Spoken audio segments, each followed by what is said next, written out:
Pronto. 19. Começou. Boa noite. Vou botar esse aqui pro lado de fora.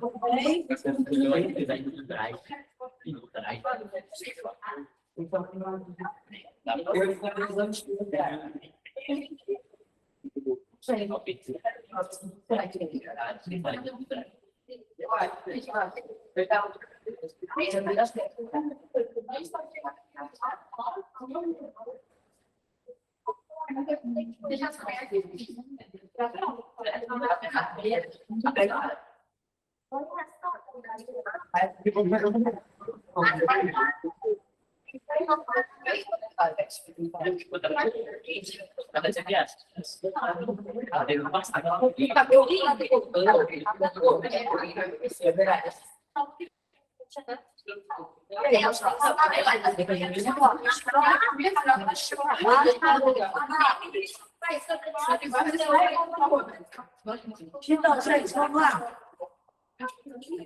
Boa noite a todos. Nossa aula de hoje envolve muita interpretação. Por causa disso, eu queria que vocês prestassem bastante atenção, porque muitas vezes a pessoa acha que sabe interpretar. É só ler, ler o texto, depois vou achar certinha, ler o enunciado e tentar responder de acordo. Então, gente, não é bem assim. Porque existe uma diferença entre interpretação e compreensão. Muitas vezes você lê o texto, mas você não compreende. Não compreende.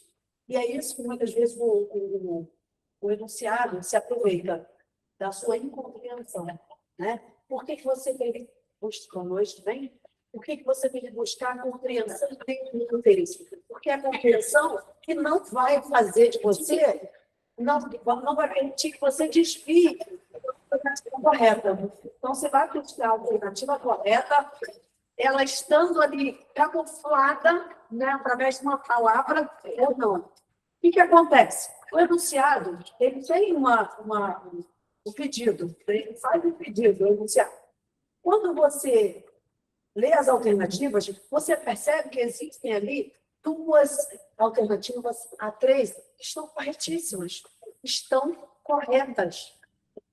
Se você buscar lá no livro didático, na internet, em qualquer lugar que você possa consultar, que seja de credibilidade, que tenha credibilidade, né, você vai perceber que aquelas alternativas estão corretas. Só que não é o que o enunciado está pedindo. Muitas vezes o enunciado está pedindo uma coisinha mínima. E aí, todas aquelas certas, 2, 3 alternativas corretas, elas vão para uma bobagem, porque elas estão corretas, mas não é o centro do que o enunciado pede, não é o eixo central. Tá? E aí é essa questão da compreensão. Quando você compreende o enunciado, você consegue distrair todas essas alternativas que estão corretas. Essa é a questão. E aí tem uma que é completamente estapafúrdia, né? Aquela ali você percebe logo de cara, e aí sobra uma, e essas outras três, elas estão corretas. Dentro de um texto normal, aquelas alternativas seriam corretas. E é ali que muita gente cai. Mas o que o enunciado está pedindo? Muitas vezes é uma palavrinha. Tá? E é isso que vocês têm que perceber. Primeira vez que você lê, marca o que você está lendo de mais importante, o eixo central do assunto, né? Tudo gira em torno de que, aí sim, a partir dali você começa a pensar na possibilidade daquela alternativa ser a correta. Beleza? Para esse tema de hoje, né? Esse conteúdo de hoje, de interpretação, eu trouxe uma questão ou duas, se eu não me engano, que envolve um assunto que eu não sei se vocês tiveram ainda. Então, o que eu vou fazer? Eu vou trabalhar com vocês esse assunto, quando a gente bater nessa questão, né, a gente se esbarrar nessa questão, eu vou trabalhar aqui com vocês esse conteúdo. Por quê? Pode ser que vocês tenham tido, pode ser que não. Porque isso é uma coisa realmente de nono ano, ensino médio, né, primeiro ano do ensino médio. Então, talvez vocês já tiveram, ou talvez não. Bem, Pessoal de casa também, por favor, acompanhe com toda calma. Se tiver alguma dúvida, pode perguntar para a Isabela, e a Isabela repassa para mim. Eu respondo assim que eu tiver essa pergunta aí para mim. E a gente vai começar, então, a ler esse texto, que vocês já receberam a folhinha. Como eu não tenho folhinha, tem alguma folhinha que eu possa acompanhar, senão eu vou ter que ficar olhando para cá e mexendo nisso aqui. Se faltar, eu devolvo. Vamos lá, então, pessoal. Diz assim. A gente vai fazer a questão 1 a 6, esse texto aqui, os esquecidos nas políticas educacionais. No Brasil de hoje, em torno de milhões de pessoas com 15 anos ou mais não conseguem acompanhar esse artigo, porque não sabem ler nem escrever, ou porque não adquiriram as habilidades necessárias para o pleno domínio da língua. Não conseguem identificar palavras, entender pequenos textos, anotar informações. Correspondem a 29% da população, jovem e adulta, são as mais esquecidas pelo poder público. Entre aqueles que não sabem ler nem escrever, 8% da população, segundo o indicador do alfabetismo funcional, produzido por longa ação educativa em volta da inteligência. A maioria tem mais de 50 anos, mora na zona rural ou nas periferias pobres dos grandes centros. Nunca teve acesso à escola ou não puderam ter. Os demais de 21% puderam usufruir da expansão da oferta de ensino das últimas décadas, mas encontraram uma escola com pouca qualidade, que, somada às condições socioeconômicas adversas, acabaram por abandonar seus estudos ou atrasaram em sua escolaridade.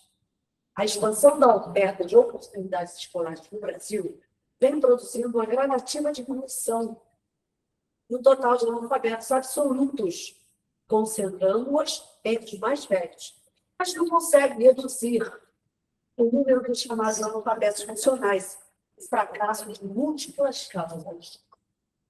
O atual Ministério da Educação, depois de basear estruturas e programas dedicados ao atendimento desta população, lançou recentemente a sua política nacional de alfabetização, que reconhece estarmos distantes de cumprir os compromissos estabelecidos no Plano Nacional de Educação 2014. De erradicar o analfabetismo absoluto e reduzir esse 1% a taxa de analfabetismo funcional até o final da sua vigência. E seria 2024. No entanto, não apresentam plano de metas, nem estratégias vinculadas a prazos, que informe como chegará a cumpri-los. Apesar de a principal, segundo parágrafo, tá? Quem já chegou agora, aqui. Apesar de a principal obrigação pela oferta de serviços educacionais para este setor da população caber a estados e municípios, o governo federal não pode abrir mão da sua responsabilidade toda por meio de políticas e recursos, além de ofertar programas próprios de alfabetização e escolarização dos jovens adultos.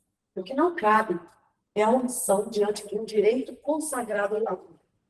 E o que a história ensina para nos ajudar a cumprir as leis? Em primeiro lugar, melhorar a qualidade da oferta da educação pública básica, além de continuar com sua expansão, estancando dessa forma a contribuição do sistema escolar regular à produção do analfabetismo. Deve também cuidar para que nenhuma pessoa se atrase em sua escolaridade, aplicando políticas afirmativas voltadas ao que tem menos condições de estudar. Segundo, ofertar formação geral, continuada e para o trabalho para jovens e adultos, respeitando características, conformidade, condição de classe, gênero, raça, etnia e se vive na zona rural ou urbana. Reconhecer, portanto, que cada pessoa tem conhecimentos e culturas adquiridos ao longo da vida, que são necessários para ensinar e aprender nesses espaços educativos. Terceiro, terceiro parágrafo também. Levar em consideração que países com menores desigualdades sociais tem forte correlação com índices maiores de alfabetismo. Quem consegue atingir melhores níveis de desempenho escolar no Brasil? São, em sua maioria, brancos, com famílias mais escolarizadas e maiores recursos econômicos, moradores de regiões mais ricas, mostrando que o sistema educacional reproduz a exclusão social e a desigualdade da nossa sociedade. O analfabetismo é mais uma das expressões concretas de uma realidade social injusta, já dizia Paulo Freire. Bem, é um texto aí da Sérgio Horácio, saiu aí na Folha de São Paulo. E aí, a questão é a seguinte, vamos lá. Ó, gente, tem mais um aqui, tá? Se tiver alguém sem, tem mais um aqui. A questão é a seguinte, vamos lá, vamos pensar com calma. Eu acho que para essa questão aqui, eu acho que vai depender de um conhecimento prévio de vocês sobre funções da linguagem. Vamos ver se é isso mesmo? Quem já teve aí funções da linguagem? Funções da linguagem, ninguém? Então, a gente vai ter que trabalhar isso agora, tá? Vamos lá, então. Questão 1 diz... Ah, não, então não é a questão 1 ainda. Vai dar para esperar um pouquinho. A questão 1 diz o seguinte, gente. Entre as ideias defendidas no texto, entre aspas, esquecidas nas políticas educacionais, a única que não está presente, qual seria? Deixa eu botar aqui. Vai ficar faltando um nome. Ali. Hã? É, né? Diminuiu um pouquinho. Opa. Aí, ó, acho que agora dá para vocês terem essa noção aí da letra E.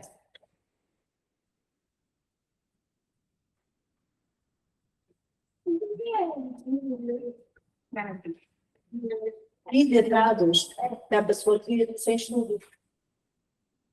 Bem, entre as ideias defendidas no texto, a única que não está presente qual seria?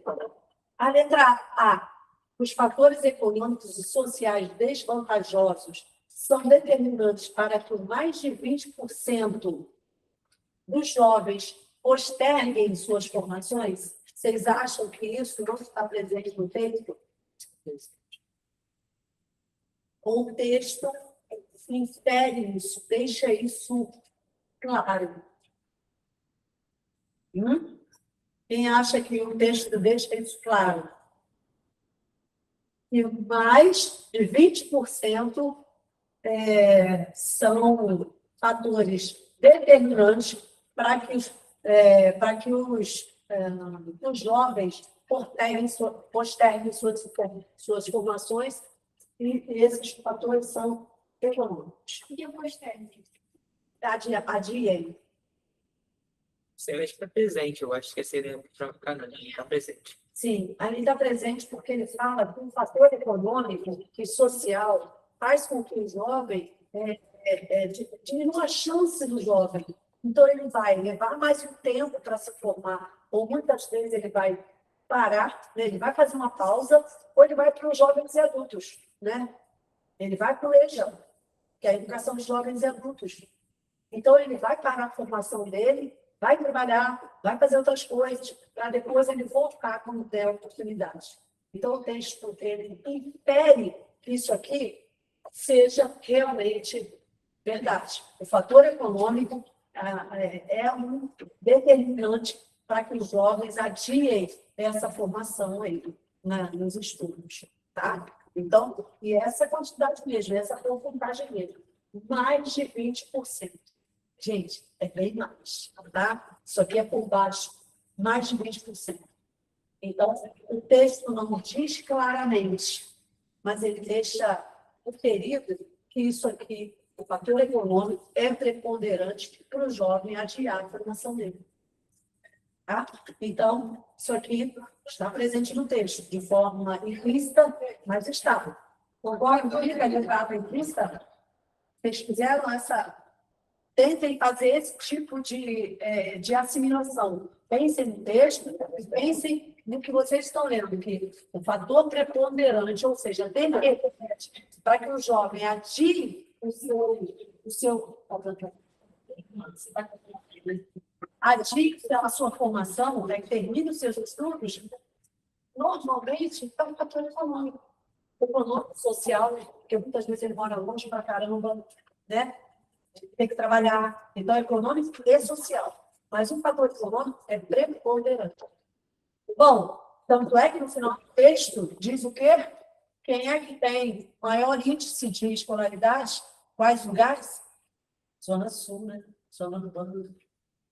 Bom, então vamos lá. A letra A, então, concorda comigo que não é alternativa, porque está implícito no texto. Beleza? A letra B. Mais de 35 milhões de pessoas no Brasil são analfabetas funcionais, isto é, são incapazes de compreender textos simples. Está presente. Está presente muito. No começo da gente fala, era quando eu... E você sabe que além disso aqui, gente, essa questão aqui, mais de 35 milhões, tem pessoas que se formam, mas elas não estão realmente letradas. Ela está iletrada. Eu poderia ter escolas passam, deixam lá para Vai a passando. pessoa passar. Vai passando. E olha, é uma realidade muito séria. Eu dou aula de escola pública, sei. Eu peguei uma turma que tinha 3 alunos que não sabiam ler. E eles já estavam no 7º livro. 7º livro. Quando eu me dei conta, eu pedi a eles que escrevessem, porque eu, né, me bateu uma desconfiança, porque eu pedi que eles respondessem uma questão aqui, e a menina não conseguiu, o menino também não. Aí eu fiquei meio assim, eu falei assim, deve ser timidez, alguma coisa assim. Deixei, mas aí eu perguntei de novo, num outro momento, eu perguntei de novo. E aí eu percebi que eles não sabiam ler. Que dirá interpretar, né? Se não sabe ler. Aí eu notifiquei a Secretaria de Educação. Primeiro a gente notifica a direção, né? E a direção precisa notificar a secretaria. Então, eu fiz isso e eles mandaram alguém para auxiliar esses 3, eram 2 meninas e um menino, esses 3 alunos. Se não, vai passando, gente. Se eu fecho os olhos ali, vai para o 7, vai para o 8º, vai para o 9º, vai ensino médio, e é um analfabeto funcional. O analfabeto funcional não é aquele que não sabe ler e escrever, não, gente. Ele sabe ler, ele sabe escrever, mas ele não sabe compreender. Isso é um analfabeto funcional. Bom, vamos lá? Então, a letra B está presente, sim.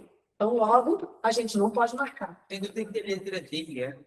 A letra D e F, não entendeu? Acho que não, eu tenho dúvida, ainda é D. Ah, tá. Vamos ver. Vamos ver. A letra C. Os mais velhos ainda são maioria dos brasileiros considerados iletrados? Sim. Tanto é que quando a pessoa atinge uma certa idade, fala que, né, dos 50 anos, né? Mais de 50 anos, eles não têm risco algum. São realmente totalmente iletrados. E quando eles se incomodam com esse iletramento, o que eles fazem? Eles vão procurar o EJA. De alguma maneira, eles correm atrás do prejuízo, né? Tantos outros que não, porque precisam trabalhar, precisam dar conta da família, precisam pagar as contas. Então, a letra C consta, sim, no texto. Portanto, não vamos marcar. A letra D. As maiores taxas de alfabetismo são registradas em nações... Alfabetismo. São registradas em nações cujas assimetrias sociais são maiores, ou seja, assimetria, desigualdade, são maiores. E aí?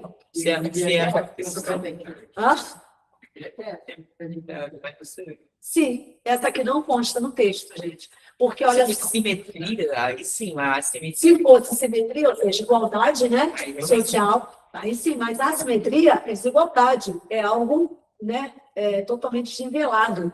Então, as maiores taxas de analfabetismo são registradas em nações cujas assimetrias sociais são maiores. E isso é uma inverdade, né? Então, isso aqui é que não está presente, tá? A letra E, uma das formas de eliminar o atraso escolar, segundo o autor, é a criação de políticas de permanência estudantil para classes menos favorecidas. E o texto fala sobre isso, né, gente? Ele sugere né, principalmente o segundo Paulo Freire, essa é uma sugestão muito bacana, né?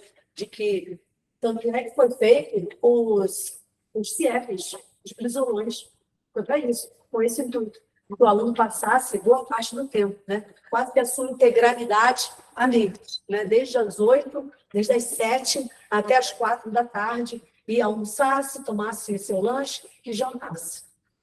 Essa era a ideia, né? Bom, isso funcionou e em alguns lugares ainda funciona, graças a Deus. Existe aí uma política, né, querendo derrubar essa iniciativa, mas a gente espera que não aconteça tão cedo. Bem, a questão 2 é que realmente vocês vão ter essa dificuldade, tá? Então, o que eu vou fazer? Enquanto vocês tentam fazer outra aqui, eu vou ajudar vocês, vou deixar vocês pensando um pouquinho, eu vou colocar ali todas essas funções. São 6, tá? Conativa, metalinguística, referencial, emotiva, fática, e tem mais uma ali, tá? E aí eu vou colocar, que é a poética. Então, vamos pular 2, depois a gente volta nela? Vamos lá. A questão 3 é o seguinte: após a leitura do texto, é possível afirmar que se trata de qual gênero jornalístico? Então, vocês viram aqui, presta bem atenção no texto, vocês viram aqui o Sérgio Haddad? Vamos lá no texto. Ó. O Sérgio Haddad, ele escreve esse texto, né? É uma opinião dele, baseada, evidentemente, em pesquisas. Então, é uma opinião dele, sai na Folha de São Paulo, né? Baseada em pesquisas e também na própria teoria, né? de alfabetização de Paulo Freire. Então, se a opinião dele, baseada em pesquisas e estudos e tudo mais, o que a gente pode pensar que a 3 seja um editorial, um artigo de opinião, notícia, carta de leitor ou entrevista? Artigo de opinião. Não sei se vocês sabem ou se lembram, o artigo de opinião, o repórter ou o escritor, vai embora, não chegou. Não está passando mal. Ele deve assinar o texto dele. Ele deve assinar o texto, porque o texto é dele. É uma opinião dele, que ele colocou ali para compartilhar com você, né, com o leitor. Então, se é a opinião dele que ele colocou para compartilhar com o leitor, ele tem que assinar. E ele assinou. Olha aqui, ó. Ele assinou. Sérgio Haddad. Se fosse um editorial, não teria assinatura de nenhum repórter, de nenhum escritor, de nenhum colunista. Fala. Pode, a sua folha é sua, tá? Então, não teria. O editorial, gente, quem assina é só o jornal. O jornal assina, ou revista, né? O jornal tem que assinar, mas não o colunista ou o repórter, tá? Ele não pode. Agora, o artigo de opinião, sim. Ele deve deixar a sua opinião, mas assinar o seu texto. Portanto, letra B, artigo de opinião. A notícia assina? A notícia também assina. Porque tem um locutor, né? Tem um locutor. Tem alguém que traz a notícia, que é o repórter, né? Então, assim. Vamos lá. A número 4. Depois a gente vai passar para a 3. Eu vou deixar vocês pensando nessa 4 aqui e vou colocar isso. Não respondam agora, tá? Fiquem aí, mas pensem bastante nessas adverbiais aqui, se ela realmente se encaixa. No entanto, será que o embora se encaixa aqui no entanto? Sabemos que o no entanto é uma locução adversativa, certo? Que dá ideia de oposição. Eu me oponho ao que eu disse anteriormente, beleza? O portanto, dá ideia de quê? Conclusão. Resumo, eu concluí o que eu fiz, portanto, aí eu vou usar o quê? O portanto. Então, talvez, vamos ver se o todavia se encaixa. Beleza, vamos ver. A letra C, será que o por isso se encaixa no mas? O mas também é o positivo, né? Da ideia de contrariedade. Então, será que por isso se encaixa bem aqui? Isso. Pensa aí. Apesar de, será que não obstante, será que se encaixa no apesar de? Pensa aí. O além de, será que o contudo se encaixa no além de? Bom, vou dar uma dica. O além de, ele dá a ideia de quê? Acréscimo, né? Além de, então ele está trazendo uma nova informação, beleza? Então, será que o contudo se encaixa aqui? Pensa aí. Enquanto vocês pensam, eu vou colocar ali as funções da linguagem, tá bom?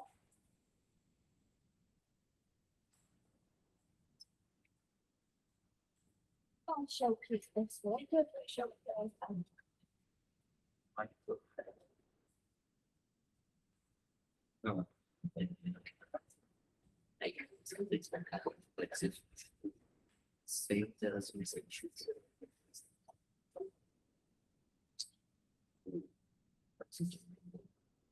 Sem interações sentidos.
Poesia.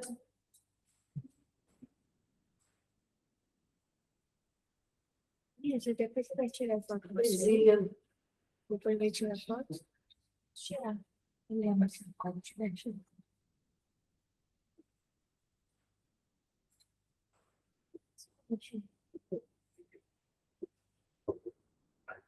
Bom, essa é a emotiva, tá? A emotiva, gente, função da linguagem é quando eu preciso me comunicar e eu tenho uma intenção ao fazer isso. Toda comunicação tem uma intencionalidade. Talvez você já tenha ouvido isso, né? Como é que eu vou me comunicar com alguém sem ter alguma intenção? Não tem como, né? Quando eu me comunico com você, eu tenho uma intenção. Talvez atingir ao meu receptor, talvez deixar claro o que eu quero dizer, eu, emissor. Então, qual é a forma? Da emotiva ou expressiva, né? A mesma coisa, o foco está no emissor. Ou seja, primeira pessoa, eu. Então, vocês vão dizendo poesia, textos subjetivos, mas focados no eu, primeira pessoa. É o meu sentimento, é a minha emoção, é o que eu estou sentindo, é mais importante. Então, eu quero transmitir ao meu receptor algo que me chama atenção. Então, por isso que o texto é subjetivo, voltado sempre, né, à pessoa do discurso em primeira pessoa. Ok? Então, pode ler. Então, vocês vão ler isso em poesia, música, textos subjetivos, tá? Agora, a segunda função é a função. Deixa eu ver se eu botei aqui. Não falei a coletiva.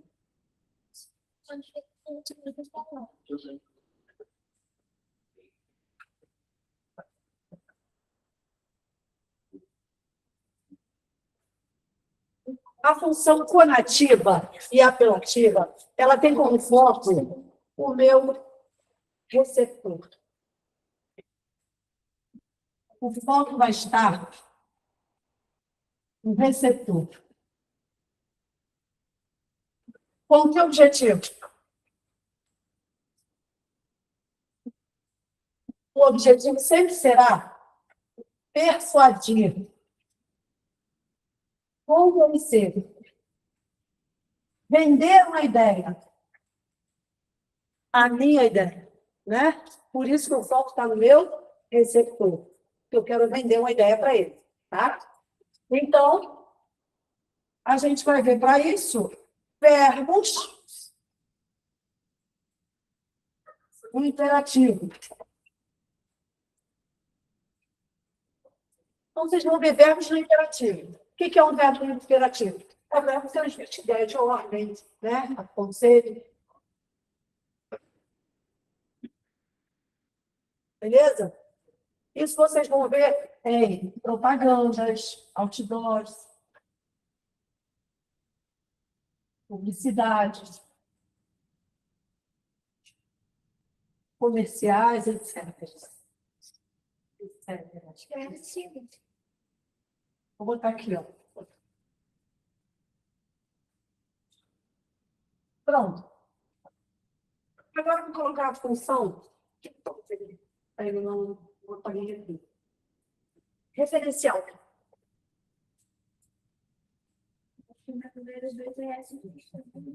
Tá vendo? Acho que é um pouco de Será?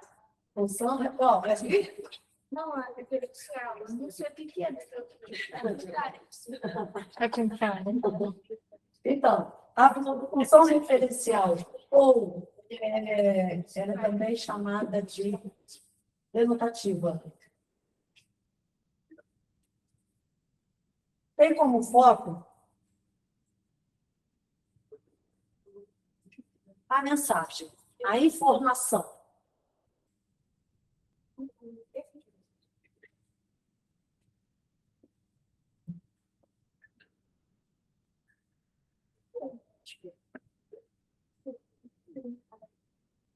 O objetivo?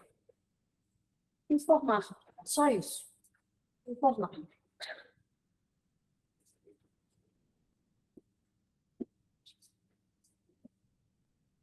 Se o objetivo dela, né, da função referencial, é somente informar, então qual é a pessoa do discurso que eu utilizo?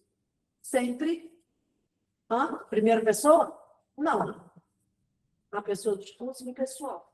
Sempre vai ser impessoalidade, tá? A gente trabalha a impessoalidade quando a gente traz informação. Porque eu só pretendo informar. Eu não quero trazer subjetividade, eu quero trazer objetividade, clareza, tá? Então, informar. Então, vai ser um texto objetivo, claro e impessoal. Nós trabalhamos impessoalidade na função referencial. Quando vocês terminarem de copiar, aqui rapidinho, me avisa que eu vou apagar do outro lado, tá?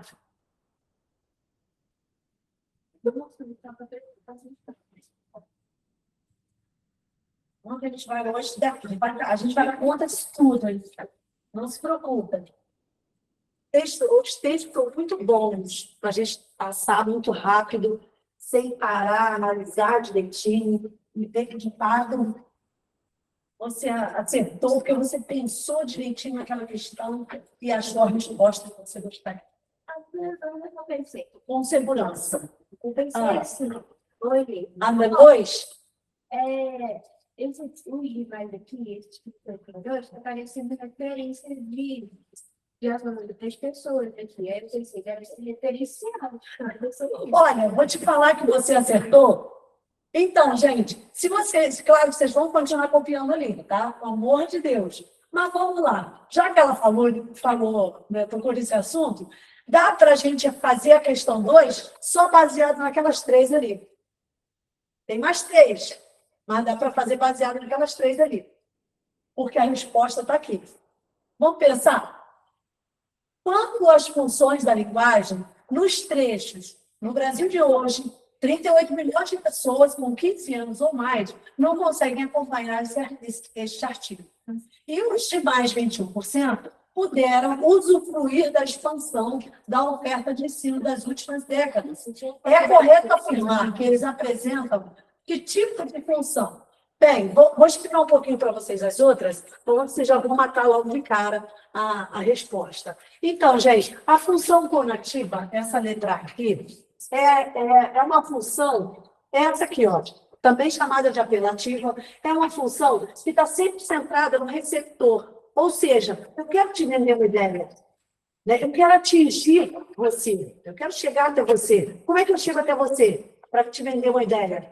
Eu vou persuadir você, eu vou tentar convencer você de que o meu produto é bom, de que o que eu estou falando é certo, é correto, o meu produto é o melhor. Então, quando eu vou utilizar, como é que eu faço isso? Utilizando o verbo no imperativo.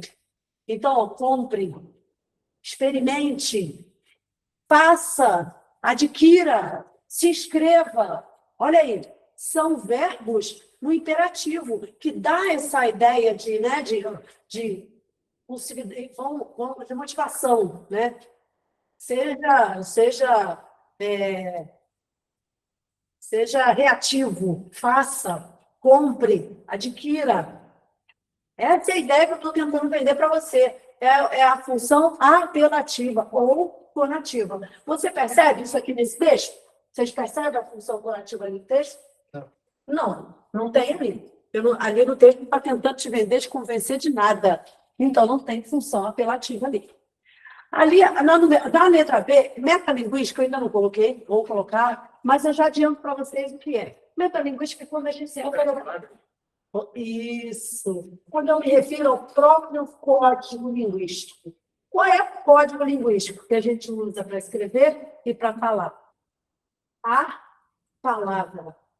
A palavra. Né? Então, a gente junta os sintagmas, as sílabas, as letras, os morfemas, e a gente vai formando sílabas, formando um sintagma e formando uma palavra. E aí a gente profere ou escreve. Isso é código linguístico, né? Quando eu junto tudo isso e pronuncio ou escrevo, que é a palavra. Tá? Isso é metalinguística. Quando eu me refiro ao próprio código linguístico, ou seja, eu me refiro à palavra. Ou seja, eu estou falando da própria palavra. Como é, sei lá, talvez fazer uma poesia, como é escrever formalmente. Então, eu estou utilizando o próprio código linguístico para falar dele. Tá? Isso é metalinguística. Bem, a letra C, referencial, que já está aqui, ó. Referencial ou função denotativa. Por que denotativa? Porque trabalha com a objetividade, o real, né? O que faz parte da realidade. Então, o foco aqui é na mensagem, é a informação. O que o William Bonner fazia toda noite lá? Trazia notícia, trazia informação. E é essa função que ele fazia, a função referencial. Ele trazia toda noite para a gente. Né? Então, quando vocês leem uma informação, qualquer que seja ela, você está lendo uma função, você está invocando uma função referencial ou denotativa. Tá? Qual o objetivo? Somente informar. Sem subjetividade, sem opinião, nada. Somente informar de forma objetiva, clara e impessoal. Ou seja, eu não deixo claro a minha opinião. Tanto é que os locutores não deixam clara a sua opinião. Ele traz ali a informação. Tá?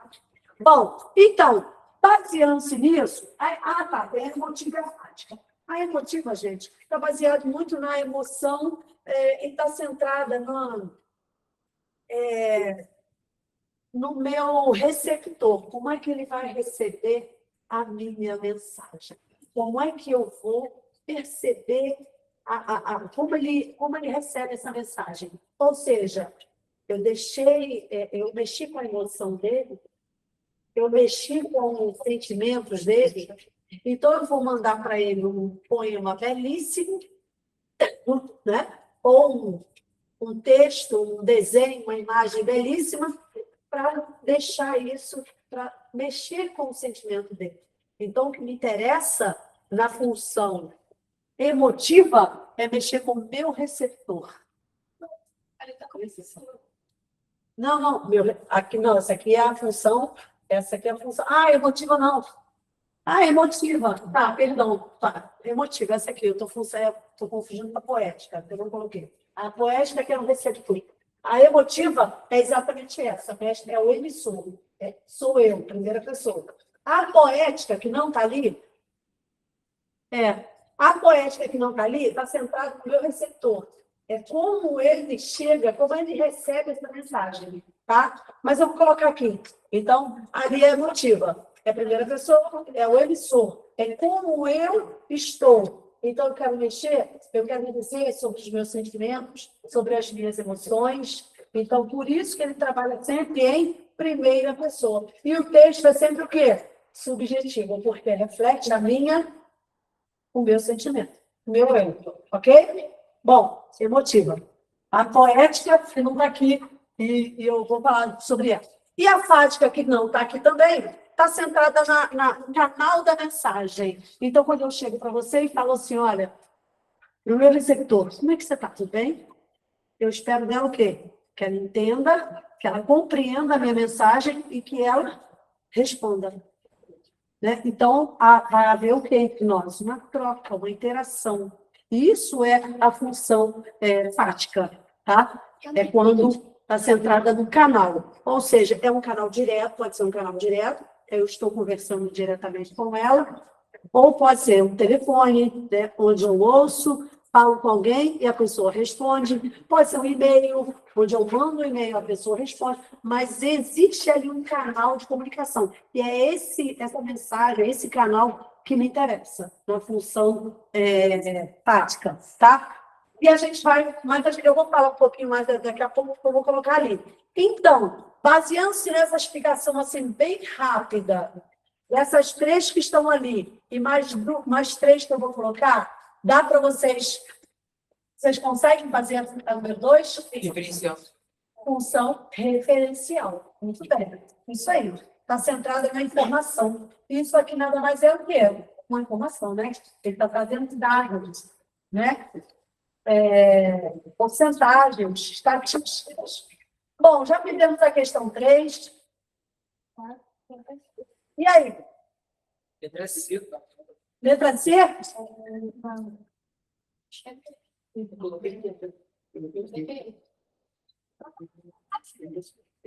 Mas está baixo? Não, a questão 4. Nós fizemos não. Fizemos a claridade. E aí? Letra C. D? A expressão destacada pode ser substituída sem alteração de sentido pela expressão entre parênteses. No entanto, não apresenta um plano que informe como chegará a cumpri-lo. Embora, vocês acham que está certo? Porque, olha só, se a gente pensar um pouquinho, no entanto, ele dá a ideia de contrariedade. O embora, ele dá a ideia de contrariedade. Só que antes de você utilizar o embora, apesar de, embora, né? Uma vez que você precisa... ele, na verdade, ele contraria o que você diz anteriormente. Então, será que se colocasse ali, embora não apresenta um plano que informe como chegará a cumpri-lo? Vocês acham que encaixa? Não encaixa. Pensa direitinho nisso. Agora, o legal é vocês irem lá no texto, procurar essa linha, essa parte, para vocês tentarem encaixar. Não, não encaixa. Embora, para ela se encaixar, eu preciso contrariar algo que eu disse antes. Ali eu não estou contrariando nada. Só estou discordando, mas eu não estou contrariando algo que eu disse oposto. O embora, gente, é uma concessiva. Por exemplo, deixa eu falar com vocês, é uma concessiva. Para eu utilizar o embora, apesar dele, uma vez que, eu preciso, antes, ter dito algo contrário disso. Por exemplo, se eu disser assim para vocês, olha, eu gosto muito, muito de você, embora não aprove as suas atitudes. Olha como é que eu me contradisse, só que eu disse que eu gosto de você. Eu sou uma prova disso, como você disse. Então, você acha que eu ir embora se encaixa aqui?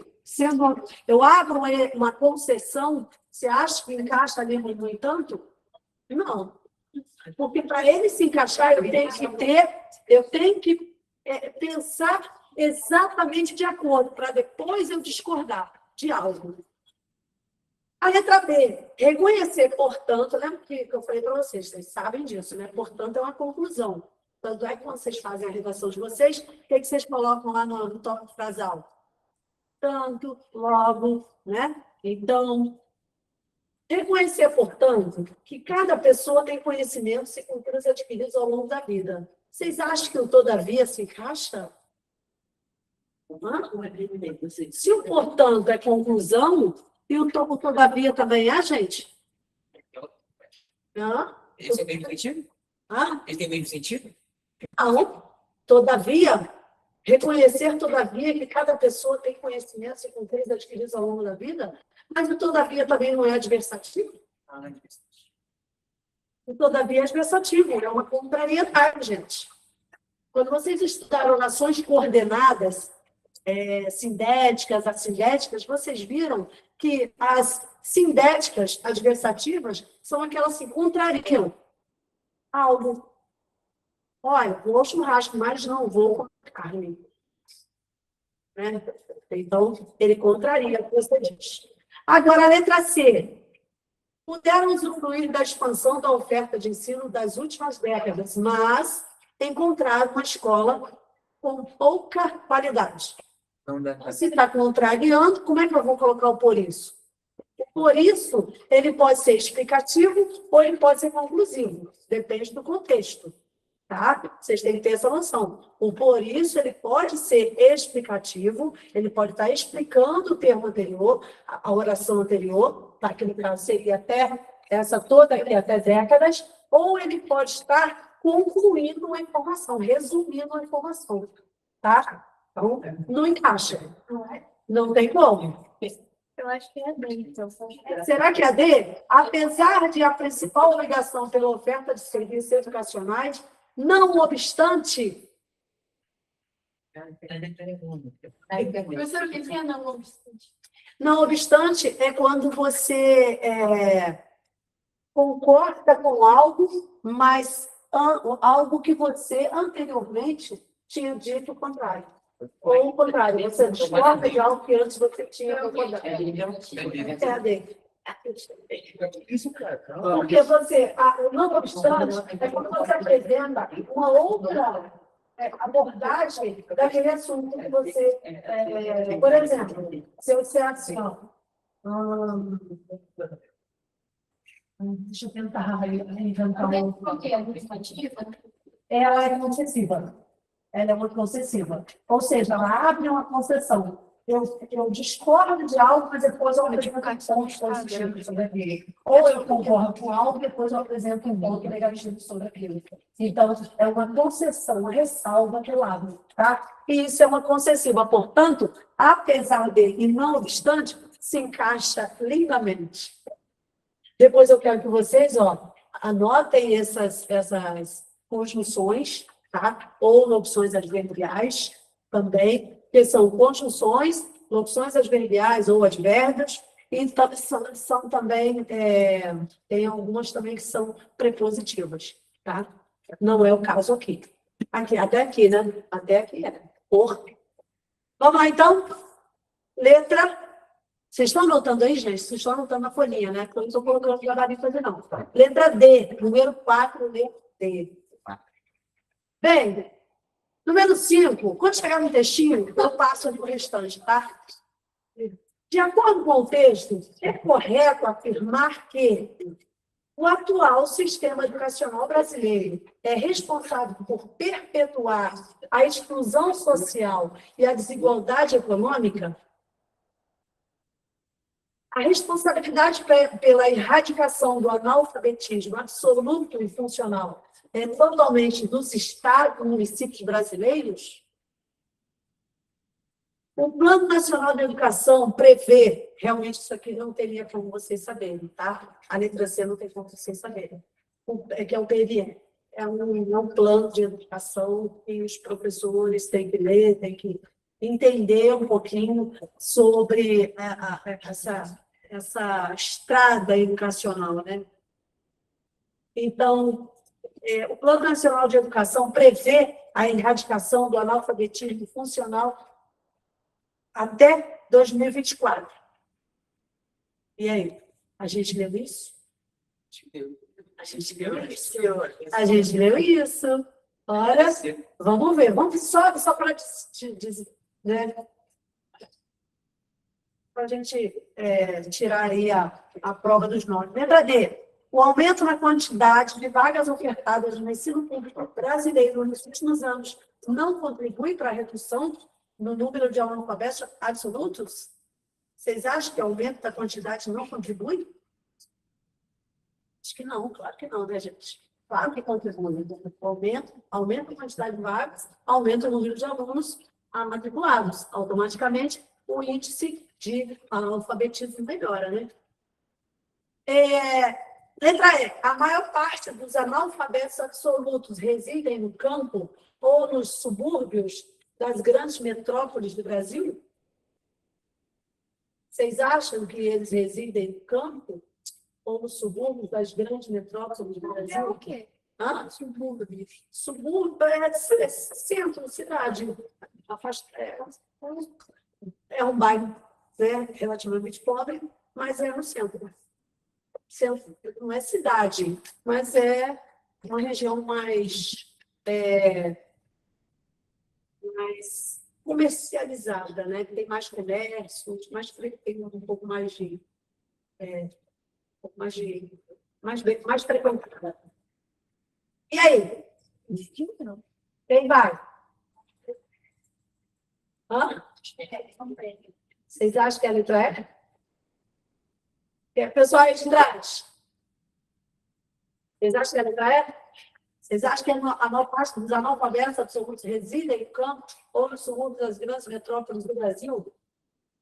O mesmo?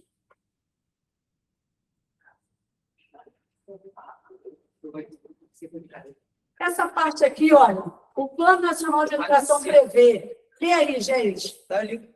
É a erradicação. Tá aqui. Mas é o Plano Nacional de Educação. Vamos lá? Vamos ter certeza disso? Aqui, ó. Eliane. Cadê, gente? Plano Nacional de Educação, que ele prevê que até 2014 isso vai ser erradicado. Então, letra C. E não a letra E. Por quê? Vou explicar por que não pode ser a letra E. Bota aí, letra C. Por que não pode ser a letra E? Uma das... não, peraí. É assim. O Plano Nacional de Educação prevê a erradicação do analfabetismo funcional até 2024. Então, gente, por que não pode ser a letra E? A maior parte dos analfabetos absolutos residem no campo ou nos subúrbios das grandes metrópoles do Brasil. Isso não é uma margem, isso não é uma estatística. Existe muito analfabeto absoluto nos campos? Sim, mas não é uma estatística, e o texto não fala sobre isso. O texto não mostra isso como um índice maior. É isso que eu quero que vocês entendam, porque muita gente foi na letra E.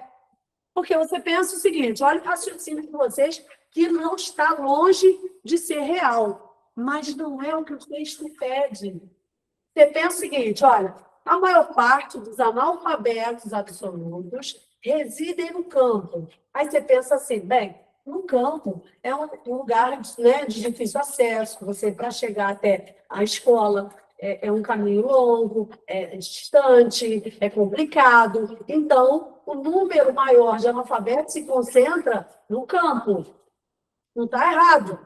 Nos subúrbios das grandes, ou seja, naquela cidadezinha afastadinha das grandes metrópoles, né, que é a grande metrópole, é a cidade, né, a intermessência.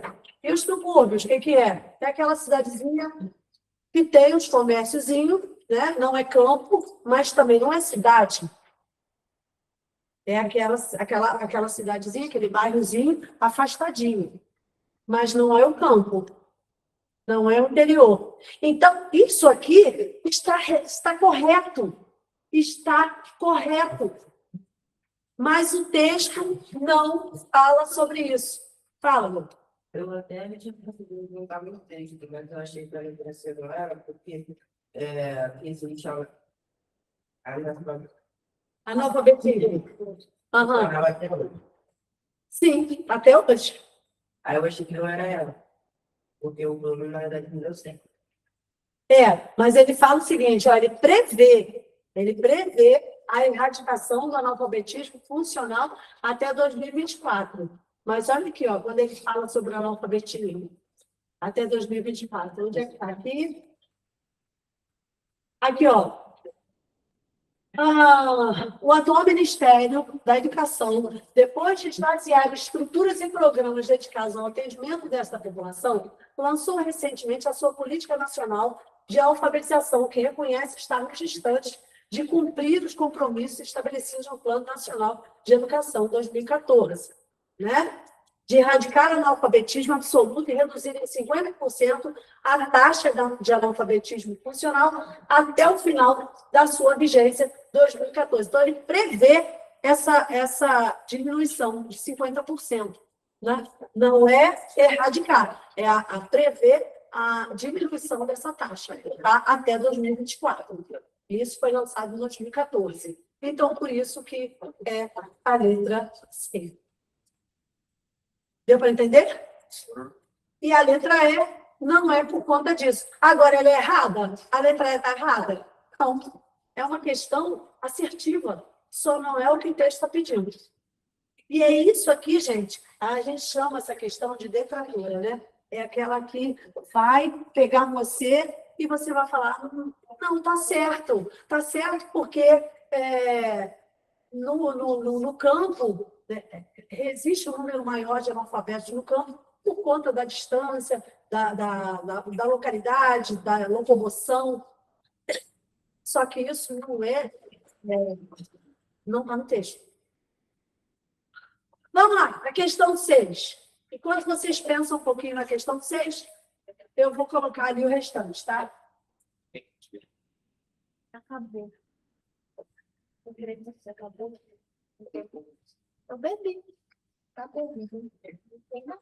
Até tem, gente. Então, referencial, relativo, são poética. Isso.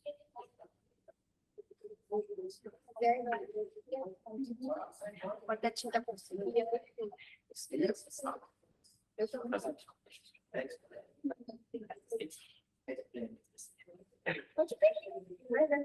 pode botar página.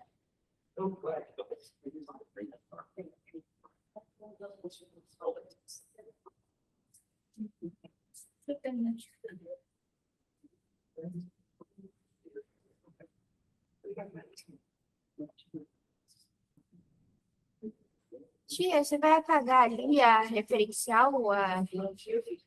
Vou, ok? Rapidinho. Vou pegar a cozinha aqui.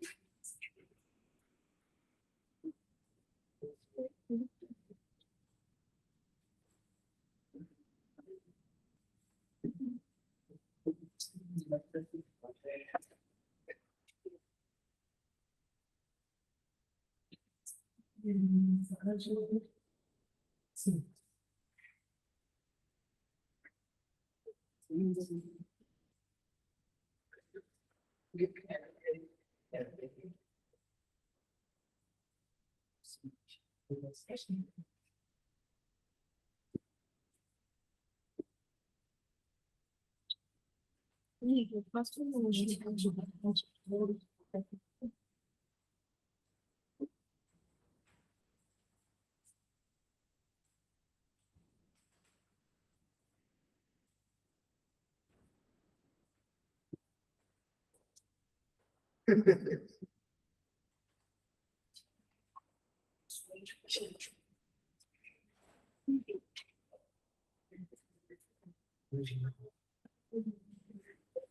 Vai passar banheira?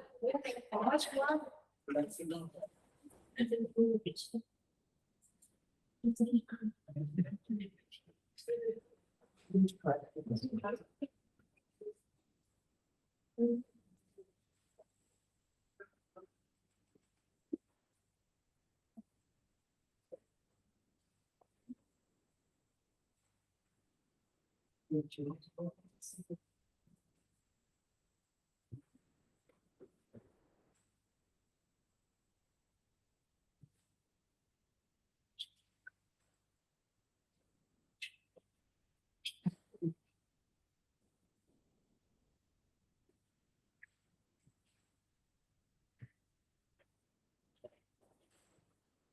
E, por fim, a função prática.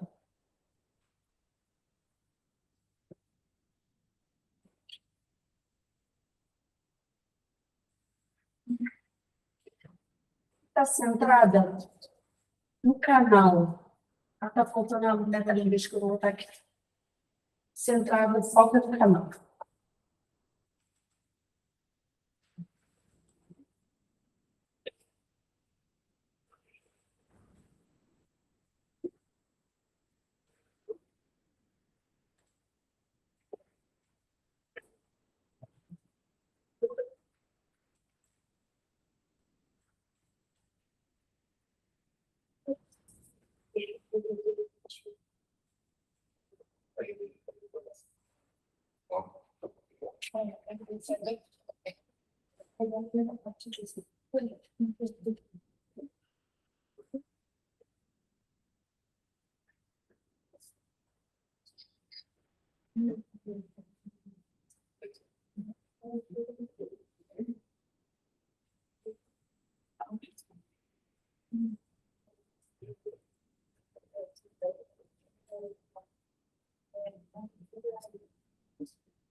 Aí, ó.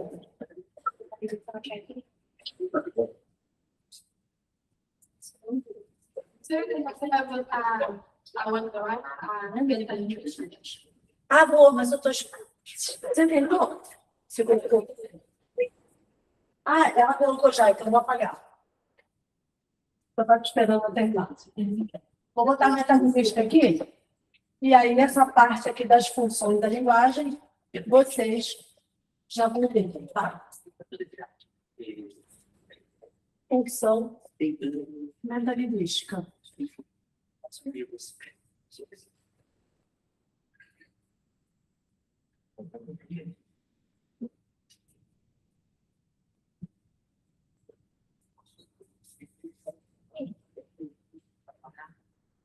O foco da função metalinguística é o próprio linguagem.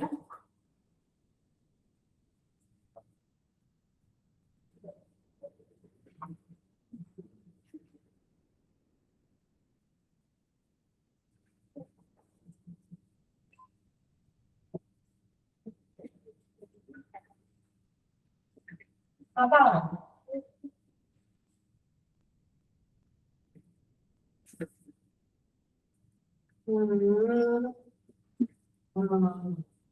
Essa entrada do código linguístico. E a gente vê isso sempre em textos.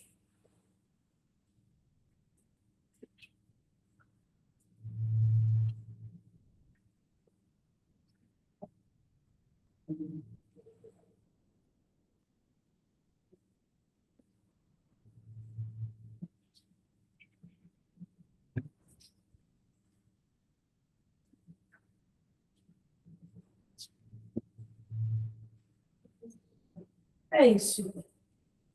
Então, gente, olha. Então, tá aqui, ó. Aqui, a gente tem como função poética. A função poética, a gente tem como foco a mensagem. O que é a mensagem? Porque, como o próprio nome já diz, poética. Então, a minha intenção é atingir o meu receptor através da mensagem. E para chegar até o meu receptor, essa mensagem ela tem que chegar como?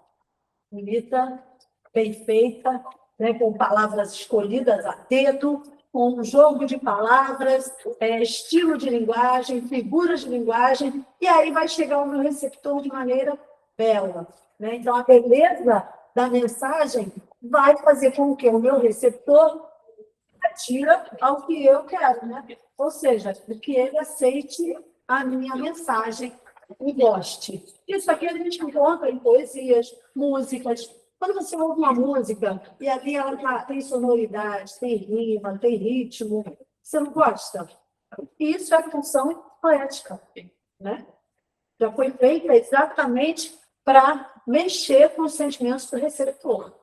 Por isso, foca na mensagem, tá?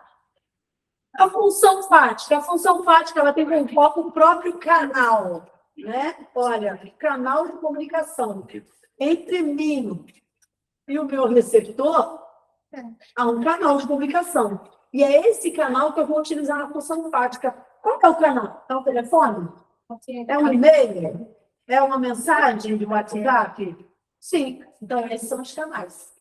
Aqui, olha. Ou pode ser um canal direto. Ó, oi, tudo bem? Bom dia. Como é que você está? Boa noite. Tudo bem com você? Olha aí, canal direto. Percebe? Isso é função fática, tá? Mas eu também posso utilizar a função fática também através de um e-mail, através de uma carta. Vai chegar até o meu receptor, certo?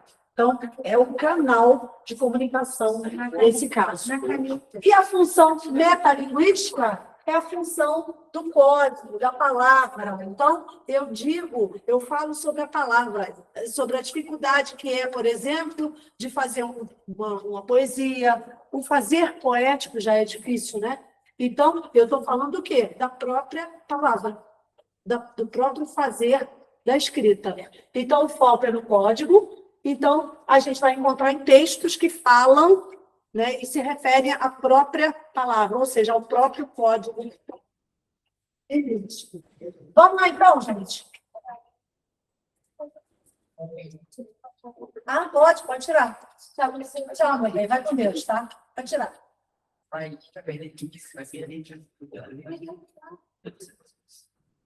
Eu acho que a Isabela vai mandar no grupo, mas como ela não tá aqui, eu vou tirar. Eu acho que ela consegue.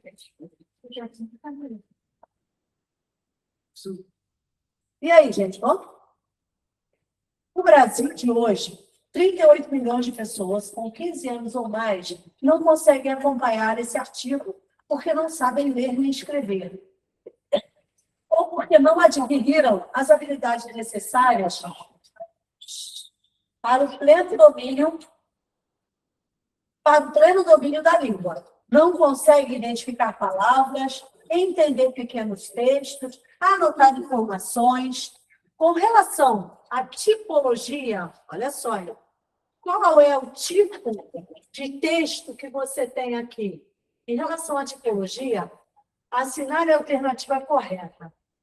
Vamos lá na letra A, vamos ver se... Quer pormenizar? Hã? Quer pormenizar? Pormenizar? Onde você está lendo isso? É na letra C. Ah, tá. O objetivo é pormenizar dados. Pormenorizar. Pormenorizar. É diminuir. Compactar, diminuir, condensar. Vamos lá, então.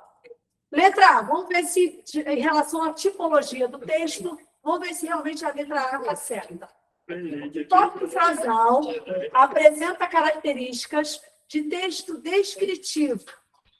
Ó, texto descritivo, visto que pretende persuadir o leitor acerca dos 38 milhões de jovens que são analfabetos absolutos.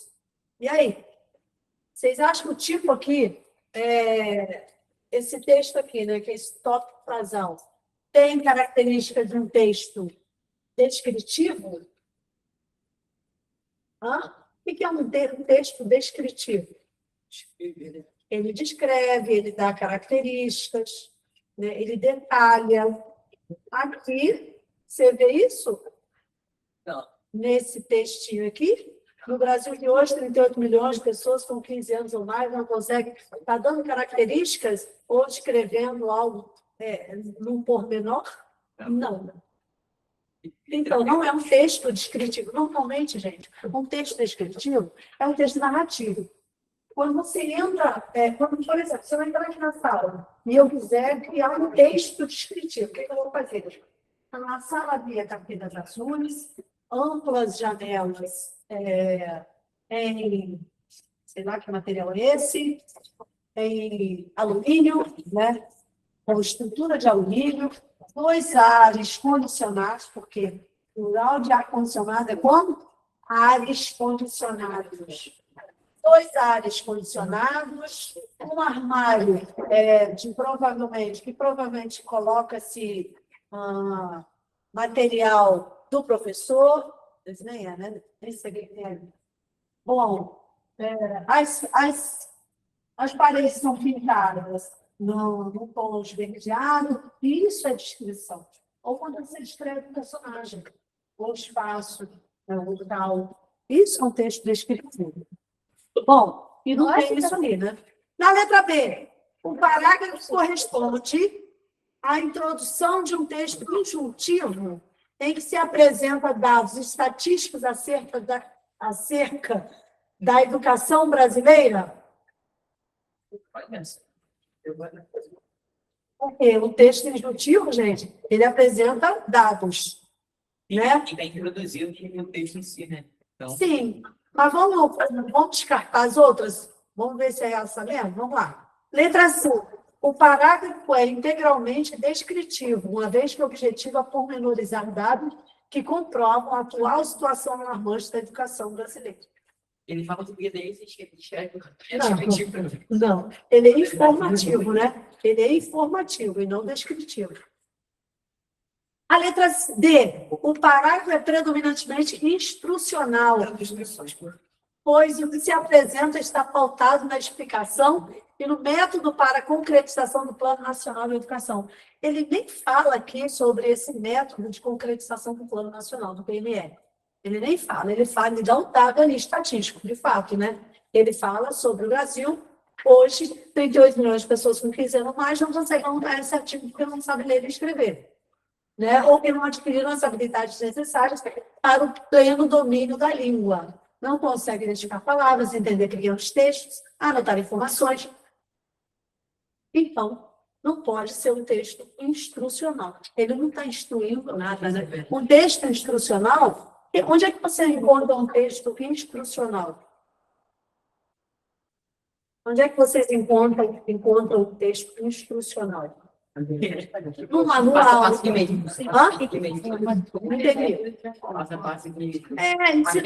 Ensinando, por exemplo, é um manual. Quando você compra uma geladeira, vem um manual de instrução. Isso é um texto instrucional. Bem, Tutorial. Tutorial também é instrução, né? Instrucional. E a letra D? O parágrafo já vimos. Letra E. O parágrafo é predominantemente argumentativo, já que apresenta um panorama acerca do analfabetismo absoluto e funcional. E aí, é um parágrafo argumentativo? Por que não? Vocês acham que a letra C? O parágrafo é descritivo? corresponde à introdução de um texto injuntivo em que se apresenta dados estatísticos acerca da educação brasileira? Mas olha só, ele até apresenta dados que comprovam como é que é? Dados estatísticos acerca da educação brasileira, né? Ele vem mostrando aqui, 38 milhões de pessoas, com 15 anos ou mais. Mas olha só, esse texto, presta atenção, gente, esse texto, não só essa parte aqui, esse tópico frasal, mas o texto como um todo, ele não é a opinião do autor baseado em pesquisas, fatos, estudos. E aí? O que vocês me dizem?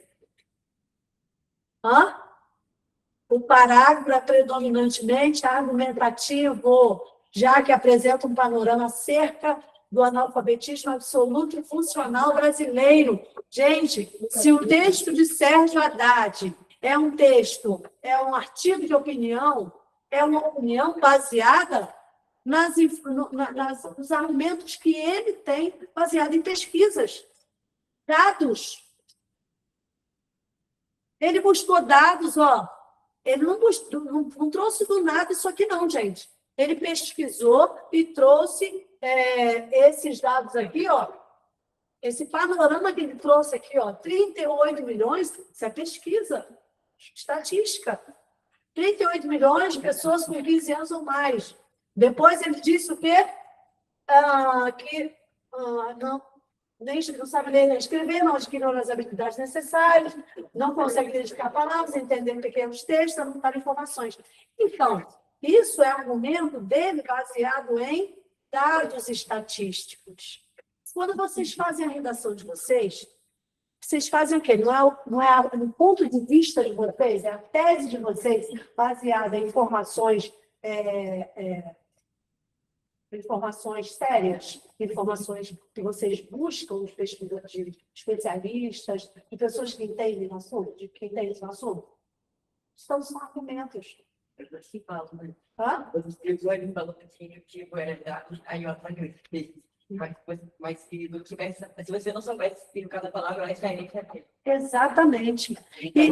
Então, vocês têm que entender que mesmo você achando que apresenta dados estatísticos acerca da educação, sim, apresenta, mas não é um texto injuntivo. O que é um texto injuntivo, gente?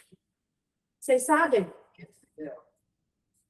É quando você ensina, quando você apresenta uma informação ali, passo a passo, para você fazer algo. Por exemplo, uma receita de bolo é um texto injuntivo.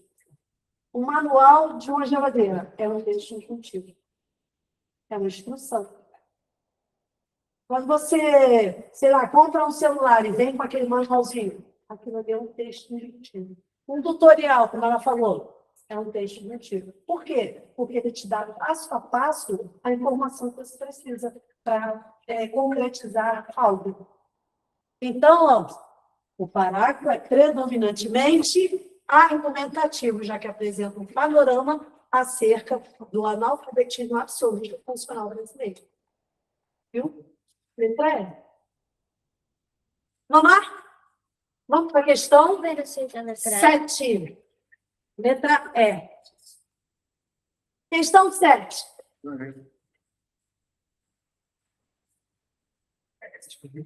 Um amor desse.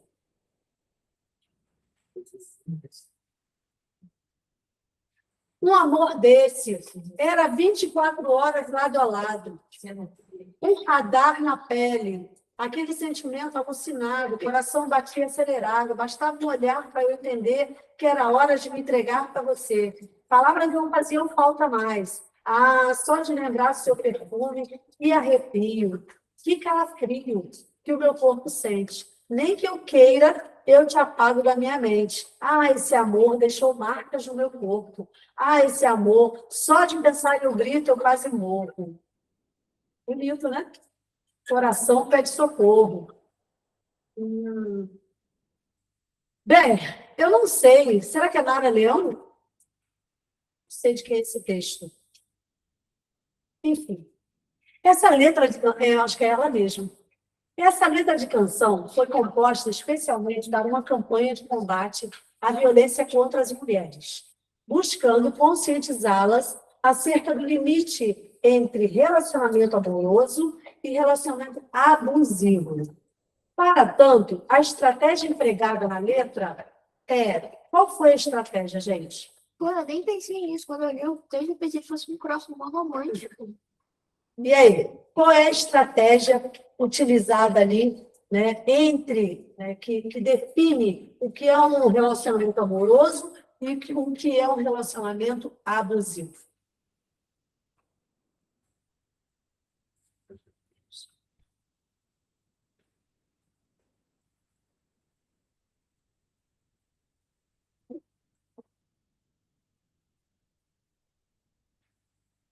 O que vocês acham? Revelação da submissão da mulher à situação de violência que muitas vezes a leva à morte.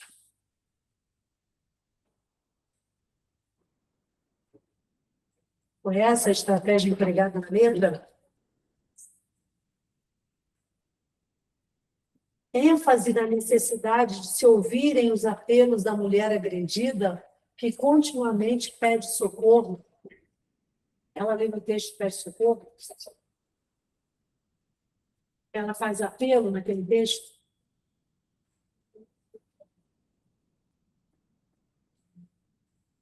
Exploração. Exploração de situação de duplo sentido, que mostra que atos de dominação e violência não configuram amor. Essa foi a estratégia utilizada pela cantora, pela letra. Entre 16 e 30. Divulgação da importância de denunciar a violência doméstica, que atinge um grande número de mulheres no país. Mas o texto fala de um amor tão, né, tão forte, né? Mostra que é importante denunciar. Vamos pensar nisso, gente. Vamos voltar ao texto, foi o caso, hein? Naturalização de situações opressivas que fazem parte da vida de mulheres que vivem em uma sociedade patriarcal. Então, o que vocês acham aí? Levando em conta que essa letra da canção foi composta para uma campanha de combate à violência da mulher, contra a mulher, né? Buscando conscientizá-las acerca do limite entre o que é amor de verdade, né, e o que é relacionamento abusivo. E aí foi utilizada uma estratégia. É bem uma ironia também isso aqui, né, gente? É bem crônico esse texto, né? Tem sentido, eu acho. É meio que é irônico, né? Ah, um amor desse era 24 horas lado a lado. Gente, um amor 24 horas lado a lado não deixa a pessoa respirar, como se isso fosse bom. E o texto mostra que isso é como se isso fosse bom, um sentimento bom, né? Algo bom. E ela diz, ó, o coração batia acelerado, bastava um olhar para eu entender que era hora de me entregar a você. Ou seja, ele olhava e ela sabia que era o momento que ele estava chamando ela. Agora você vai ser minha. Olha isso. E era hora de me entregar. Palavras não faziam falta mais. Ou seja, não havia comunicação. Não havia. Só que ela coloca isso de uma maneira bonita, né? Não havia comunicação. É, uma ironia. Não sentido, né? Eu acho. Vamos ver. Não fazia falta mais. Ah, só de lembrar do seu perfume que arrepio, que calafrio. Então, ela fala que arrepio, que calafrio, como algo, É resumido nela. né, bom por conta do perfume, né, do perfume que exala. Mas, na verdade, é o que causa nela essa relação. Causa arrepio, causa calafrio. Então, é um sentimento ruim, em detrimento, né, do que ela diz. O contrário do que ela diz. Que o meu corpo sente, nem que eu queira, eu te apago da minha mente. Ou seja, se ela quisesse, ele não permitiria. Mesmo que ela quisesse, ele não permitiria. E aí depois diz, esse amor deixou marcas no meu corpo. Como assim o amor deixa marcas no corpo? É um amor agressivo, né? Que chega às raias e vê. Que amor é esse? Que agride a mulher e deixa marcas no corpo, né? Só de pensar eu grito, eu quase morro. Então ela apanha, mas ela não chega a gritar. E ela não chega a morrer, mas ela quase grita e ela quase morre. E aí, gente? Pensando nessa ironia toda, né, nessa contradição toda, letra C, exploração de situação diz duplo sentido que mostra que atos de dominação e violência não configuram. Perfeito. É isso aí. Vocês pensaram dessa forma, gente? Porque, olha, a letra A não condiz com o texto. Revelação da submissão da mulher à situação de violência, muitas vezes ela leva à morte. Ali, gente, se o próprio enunciado está dizendo que é uma estratégia, né, a música é uma estratégia que vai de encontro a a um anúncio, né, como é que se fala? Aqui, ó. É uma campanha de combate à violência contra a mulher. Como é que você pode pensar que seria a letra A? Ou seja, muitas vezes leva à morte, uma revelação de submissão da mulher, a situação de violência. Então, não dá para ser a letra A, por conta disso. O próprio enunciado já diz que é uma estratégia, né? É um combate, é uma campanha de combate. E a letra B, ênfase na necessidade de se ouvirem os apelos da mulher agredida, que continuamente pede socorro. Ela não pede socorro. No texto, ela não pede socorro. Né? Ela coloca de uma maneira muito suave, muito eufêmica, que aquele amor transcende toda a normalidade. Essa é a verdade. Só que você pensa que é amor, mas não é. É um amor abusivo. A letra C, sim, ela explora a situação de duplo sentido, ela mostra ali uma coisa, mas ela, na verdade, quer dizer outra, né?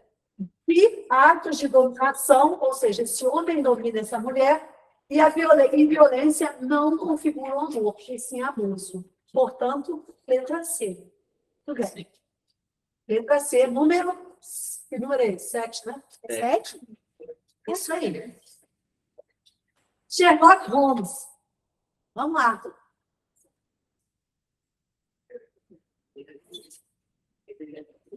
Eu tirei foto. Tirou foto? Tá.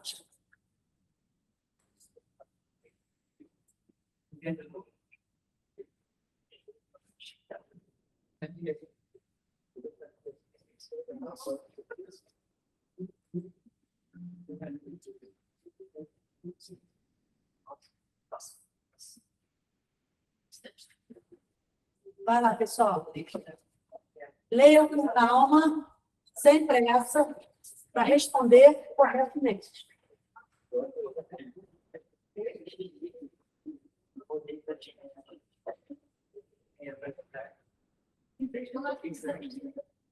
Oh, Tobias. Nossa, o Tobias é muito de cachorro. E aí, gente?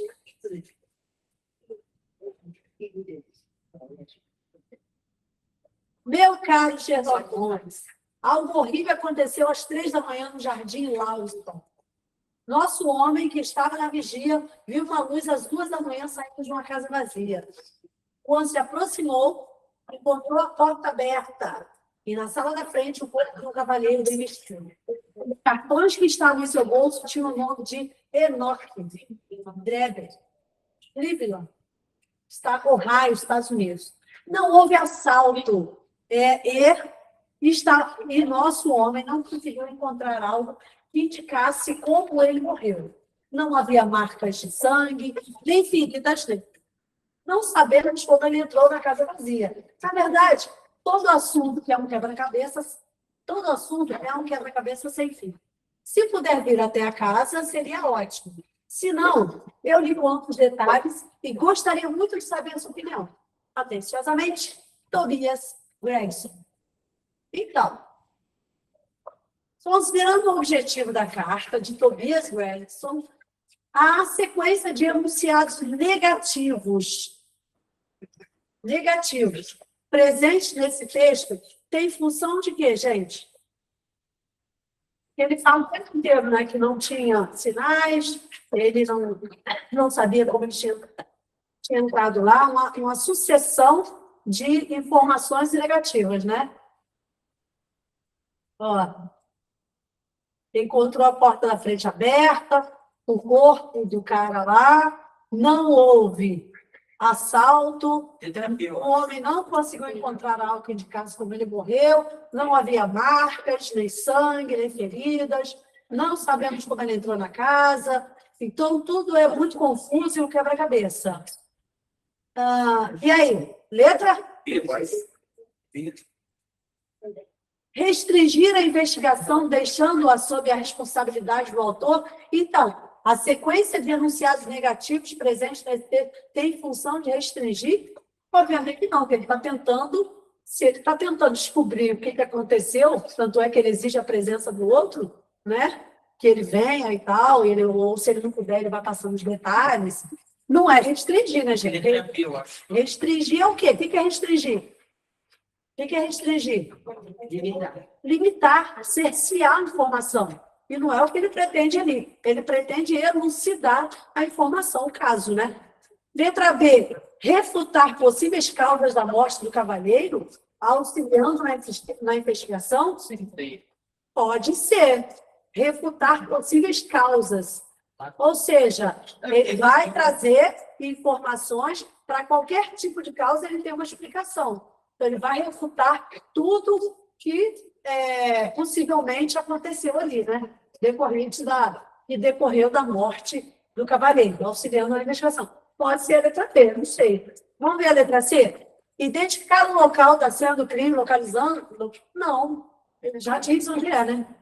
O texto já diz, ó. Aconteceu às 3 da manhã no Jardim Fausto. Então, não é identificar o local da cena do crime. Introduzir o destinatário da carta, caracterizando sua personalidade? Não. Apresentar o vigia, incluindo-o entre os suspeitos, mas ele menciona o vigia? Nem isso ele faz no texto. Ele mencionou o vigia, gente? Vocês viram alguma menção à vigia? Ao vigia, perdão? Não. Então, se ele nem faz menção ao vigia, e aí, gente, o que a gente tem ali? A sequência de enunciados negativos presente nesse texto tem a função de refutar possíveis causas da morte do cavaleiro, auxiliando na investigação. Porque, na verdade, o que ele faz? Ele busca, né, o assunto é um quebra-cabeça. Então, ele chama Sherlock Holmes para poder ajudar nessa investigação. Porque ele é o cara da investigação, ele é um investigador mor. Que ele sim vai conseguir elucidar. Mas o que ele traz para Sherlock Holmes? Algumas informações. E, a partir dali, eles vão juntos elucidar, talvez, através dos detalhes, o que aconteceu. De fato, aí. Então, a carta de Tobias Gregson é para isso, né? Eliminar qualquer tipo de possíveis causas da morte do cavaleiro, auxiliando. Ou seja, todas as informações que ele trouxer, ele já vai descartando. Pode ser que seja isso, pode ser que não, e aí a gente vai conseguir. Bom, questão 8, letra C. Letra B. Não, letra B, perdão. Letra B. É letra B. Eu falei errado. Vamos pedir piedade, Senhor, piedade. Quem conhece a música? Para essa gente careta e covarde, vamos pedir piedade, Senhor, piedade. Cazuza. Cazuza é muito bom. Que maravilha. O poeta não dormiu. Então, todo gênero apresenta elementos constitutivos que condicionam seu uso em sociedade.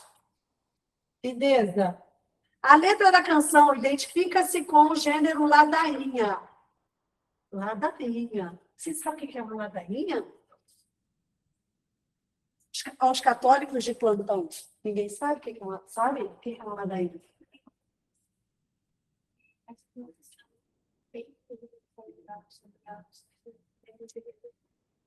É tipo uma energia, mas são versos cantados repetidamente.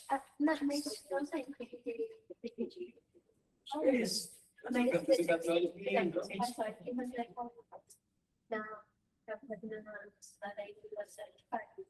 Então, eles cantavam e sempre cantavam no lugar dos nós. Chamando ele, eles repetem sempre. Entendi. Sempre repete alguma parte, né? Tem jogadores realmente, tem a música assim, sempre repete a mesma parte. E essa música, ela faz isso, né? Vamos pedir piedade, Senhor, é como se fosse um coro falando dessa segunda parte aqui. Vamos pedir piedade, aí o outro coro, Senhor, piedade, para essa gente careta com margem, vamos pedir piedade, Senhor. É uma ladainha, por isso é chamado, né, um gênero ladainha. Essencialmente pela utilização da sequência textual. Então, qual seria essa sequência textual? Expositiva, por discorrer sobre um dado tema, narrativa, por apresentar uma cadeia de ações, injuntiva, por chamar o interlocutor à participação. Mas é interessante. Eu gosto da letra C também, mas vamos ver a letra D, Vamos pedir piedade, então. Muito interrompidamente. E está chamando o interlocutor, né? É uma invocação, né? E ele diz ali na letra D. Descritiva, por enumerar características do personagem.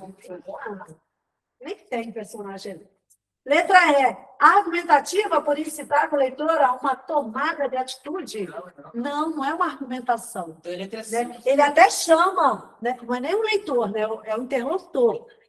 Há uma chamada de atitude, mas não é argumentativa. Então, olha como é que quebrou por essa palavrinha aqui. Não é um gênero argumentativo. Portanto, quem achou que é uma injuntiva por chamar o interlocutor à participação, acertou. A ladainha nada mais é que isso. É chamar quem está ali a participar, né? Como você falou, né? É uma elegia cantada, mas que quando você pronuncia um verso, não sei o que é esse o termo, certo? E aí depois as outras pessoas repetem, como se para confirmar, né? Para ratificar aquilo ali. Boa. Gostei. É isso aí. Número 9, letra C. Está acabando, minha gente. Está acabando. Não, vai tomar suas 10.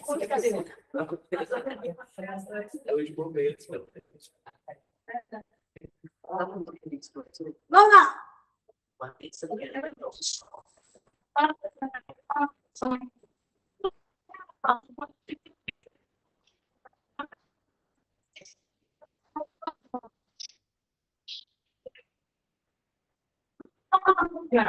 Pergunta da Serona pelo corpo adolescente. É um trabalho que te chama. As pressas tomam banho, tomas teu café com pão, tomas teu lugar no bote, no cais do Capibaribe. Deixa chorando na esteira teu filho de mãe solteira. Levas ao lado a marmita, contendo a mesma ração do meio de todo dia. A carne seca, o feijão. De tudo quanto ele pede, dás bom dia ao patrão. E recomeças a luta na engrenagem da fiação. Então, vamos lá. Também não sei que encanto é isso aí. Nesse texto, a mobilização do uso padrão das formas verbais e pronominais.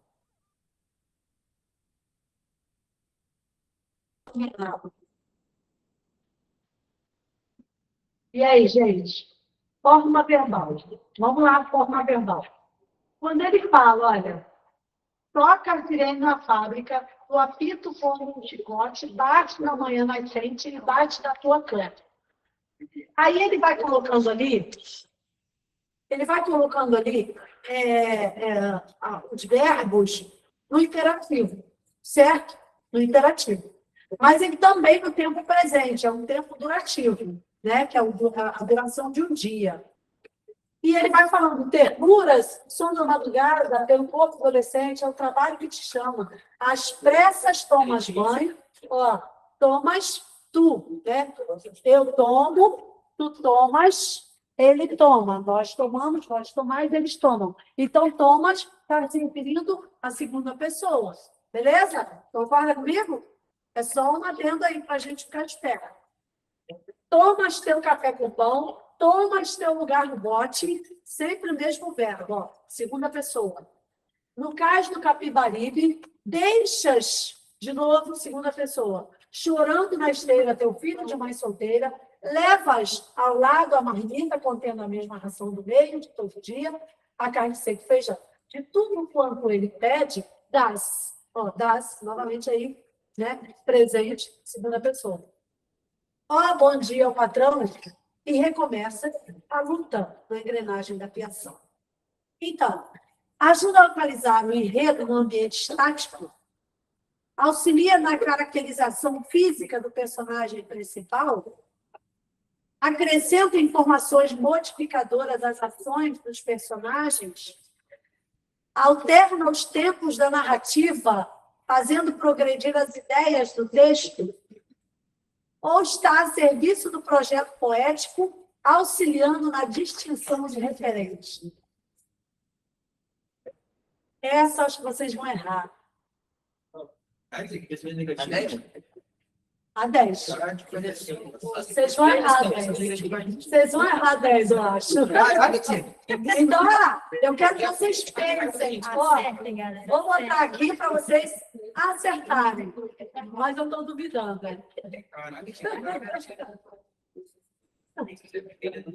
Cadê o respeito pela inteligência de vocês? E aí? Olha, presta atenção, porque aqui, ó, se vocês pensarem direitinho, é um texto poético, certo? E esse padrão aí, a mobilização do uso padrão das formas verbais e pronominais. Hã? B ou E. B ou E? Auxilia na caracterização física do personagem? Mas ele não fala de caracterização física. Ele fala de ações que realmente o personagem pratica ao longo do dia, né? Quer levantar, tomar café, nananã. E aí? Alterna os tempos da narrativa, fazendo progredir as ideias do texto? Mas ele alterna os tempos? Ele não alterna. Ele até faz progredir as ideias do texto, mas não alterna. Exatamente. Ele não alterna. Portanto, letra E. Está a serviço do projeto poético, auxiliando a distinção dos referentes. Pois é. Gente, pensa. Vocês têm que pensar o seguinte. Meninos, vocês têm que pensar o seguinte, olha, aqui, como é que você vai descartar as alternativas que você acha que poderia ser uma assertiva? Olha, meninos, como é que você vai descartar isso? Olha só, ajuda a localizar o enredo no ambiente estático. Então, gente, o ambiente aqui é estático, mas ele localiza as ações do personagem. Ele vai falando gradativamente das ações praticadas pelo personagem. Então, por isso que não pode ser a letra A, porque ele não ajuda a localizar esse enredo. Ele faz o enredo. E no ambiente estático, porque ele fala que ele levanta, ele toma café, ele deixa a criança, né, de berço, a criança de mãe solteira, sei lá, e ele vai para Capibaribe, no cais de Capibaribe. Ó, ele se locomoveu. Ele já saiu do ambiente estático. Ele já não está mais dentro de casa, na cama. No início do texto, ó, ele fala da cama, né? Ó, as ásperas lonas do corpo adolescente é o trabalho que te chama. Então, ele está dormindo, ele está deitado. Acordou, tomou café, o que ele faz? Vai para o cais do Capibaribe. Então, não é ambiente estático. A letra B auxilia na caracterização física do personagem. O texto não fala de características físicas. Ele fala do sofrimento que é, né, o personagem ali, adolescente, acordar, saber que já está na hora de levantar para trabalhar, toma café com freta, leva sempre a mesma marmita, a mesma ração, a mesma comida. Então, não pode ser a letra B, porque ele não apresenta a característica do personagem. A letra C acrescenta informações modificadoras às ações do personagem. Assim, até você poderia pensar que aqui ele acrescenta informações modificadoras. Mas, gente, as ações que ele tem aqui é tudo em segunda pessoa. Então, as ações dele são sempre verbos na segunda pessoa. Então, não tem ação modificadora. É sempre o mesmo ritmo. Presente. É um presente durativo, como eu falei para vocês. A letra D, alterna os tempos da narrativa? Também não. É o tempo inteiro. Tomas café, acordas, deixas, levas, né? Sempre segunda pessoa, verbo presente. Então, só pode ser o quê? É um projeto que está a serviço da poesia, auxiliando na distinção dos referentes. Beleza, gente? Dá tempo para mais uma?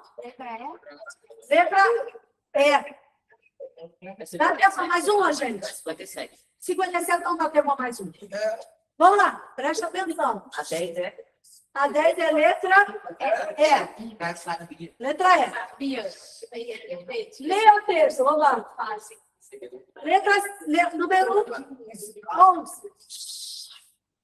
Número 11, diz assim: o preconceito linguístico, presta atenção nessa, hein, gente? Isso aqui, ó, é uma pegadinha. O preconceito linguístico é tanto mais poderoso porque, em grande medida, ele é invisível, no sentido de que quase ninguém fala dele, com exceção dos raros cientistas sociais que se dedicam a estudar. Pouquíssimas pessoas reconhecem a existência do preconceito linguístico, quem dirá a sua gravidade como um sério problema social.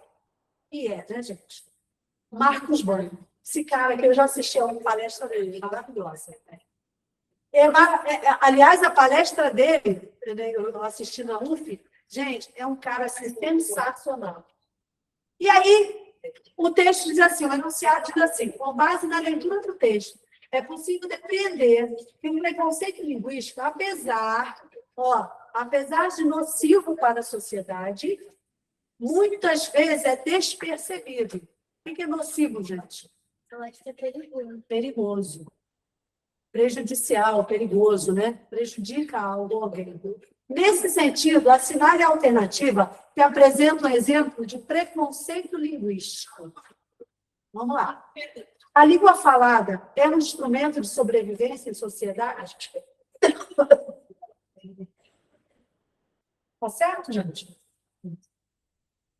Isso aqui é um exemplo de preconceito linguístico? Dizer que a língua falada é um instrumento de sobrevivência? Não. A língua varia tão rapidamente quanto as mudanças que ocorrem na sociedade.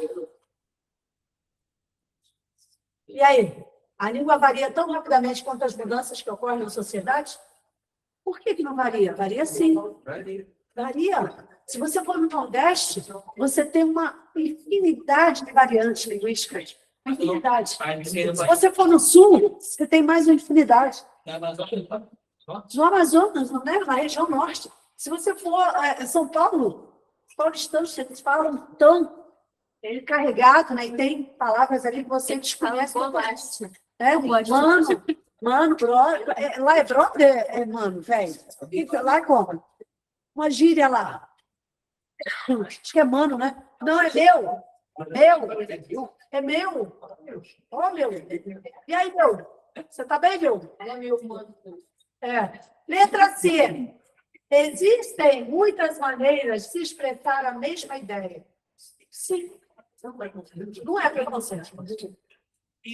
A letra D. Os habitantes de uma cidade grande não possuem sotaque na língua falada? Não, eles têm sim. Todo falante nativo de uma língua a conhece plenamente? Hã? Isso aqui é muito. Todo falante nativo de uma língua a conhece plenamente? Não, gente. Por quê? A linguagem, a língua, ela está sempre em constante mudança. Ela muta, né? Ela sofre mutação o tempo inteiro. Então, se ela sofre mutação, mesmo aquele falante nativo, ele tem que estar sempre em constante mudança também, para se adequar a essa língua. E aí? Se fosse verdade, a gente não estaria aqui aprendendo. Não estaríamos, exatamente, porque existiriam outras variantes que a gente teria que aprender. E aí, gente? O que vocês acham? A letra E, com toda certeza, deste mundo. Preconceito aqui, ele não a conhece plenamente. Ele precisa estar em constante. Ele precisa observar essa língua o tempo inteiro, tá? Porque ela vai mudando o tempo todo. Surgem palavras novas, expressões novas. Pessoal, e você tem que estar em constante aprendizado. Isso, né? Tem que. Opa!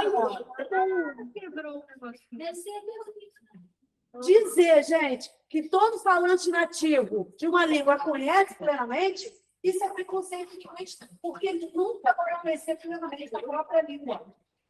Por quê? Porque se eu for em determinados locais, regiões, eu vou me deparar com uma variante diferente, muito diferente. E eu vou ter que aprender.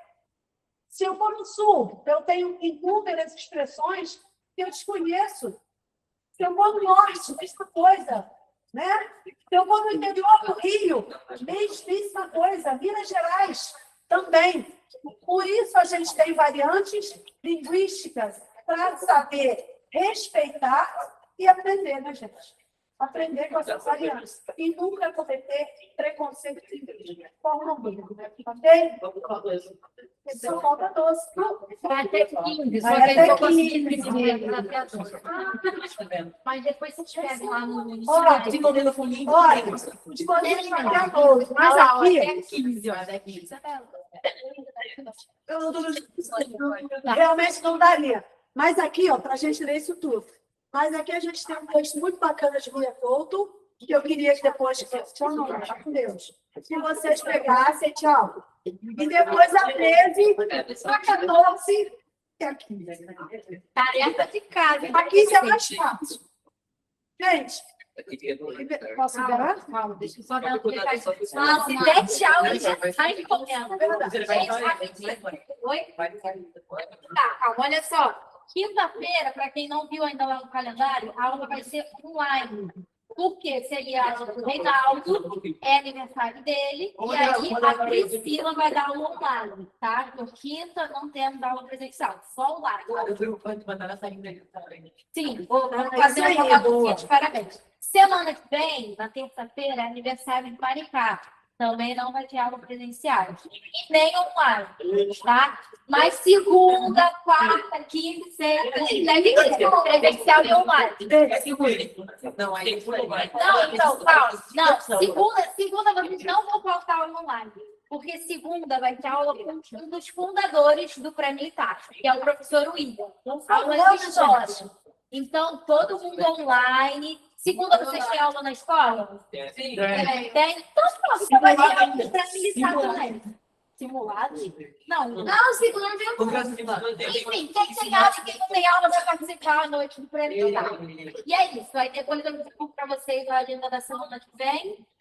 Provavelmente vai ter redação também, né, Alzira? Redação que vai ser a próxima, né? Gente, ó, próxima aula, para quem está em casa também. Redação. De português, personagem de português. Sim, redação. Então, a gente tem, vocês precisam praticar isso. A gente vai começar. Primeiro, eu vou falar sobre redação, a estrutura redacional. A gente vai trabalhar isso aqui, ó. Vou colocar o slide aqui e a gente depois vai gradativamente, paulatinamente, a gente vai fazer a redação. Começando pela introdução e depois destrinchando aí o restante. Uma parte que A parte já deu. A parte já deu uma parte, né? Então, Boa. Agora é só bater. Ótimo, ótimo. relembrar e fazer uma... A gente vai relembrar e pode fazer o restante. Ó, outra coisa. Mas é só com quem quiser. É em clima de Copa do Mundo. Então, quem puder ficar 10 minutinhos, 5 minutinhos, fica aí pra gente fazer